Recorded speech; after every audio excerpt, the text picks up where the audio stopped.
જય શ્રી કૃષ્ણ. નમસ્તે સૌ વડીલ તેમજ મિત્રોને. હું ડોક્ટર કરમુ, ડાયાબિટીસ એક્સપર્ટ. છેલ્લા 16 વર્ષથી રાજકોટની અંદર માત્ર ને માત્ર ડાયાબિટીસ વાળા દર્દીઓને સારવાર કરી રહ્યો છું. મિત્રો, આજે મારે વાત કરવાની છે ખૂબ જ ઇમ્પોર્ટન્ટ ટોપિક. ઘણા બધા દર્દીઓ વાત કરતા હોય છે કે સર મને ડાયાબિટીસ 250-300 રહે છે, પરંતુ મને વાગે તો રોજ આવી જાય છે.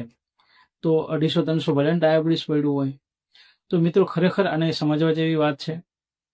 તમારું ડાયાબિટીસ 250-300 રહેતું હોય તે વધારે જ કહેવાય. તમારો ટાર્ગેટ તમારા ડોક્ટર નક્કી કરતા હોય છે. જો એ ડાયાબિટીસ વધારે રહેશે તો બની શકે કે તમને રોજ તો આવી જાય છે મોટાભાગના કેસોમાં, પણ તમારા શરીરના અવયવો છે, જેમ કે કિડની છે, આંખ છે, હૃદય છે, મગજ છે, પગની નસો, ચેતાતંતુ તેમજ ધમનીઓ છે, પગનું લોહીનું સર્ક્યુલેશન છે, આ સિવાય લીવર છે, તમારે સેક્સની સમસ્યાઓ છે, આ બધા શરીરના અવયવો છે એમને ડાયાબિટીસ નુકસાન કરે છે.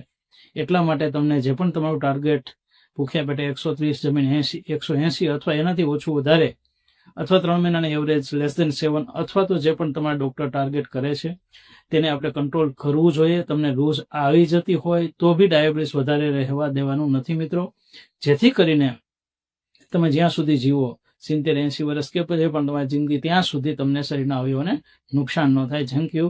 જય હિન્દ, જય ભારત.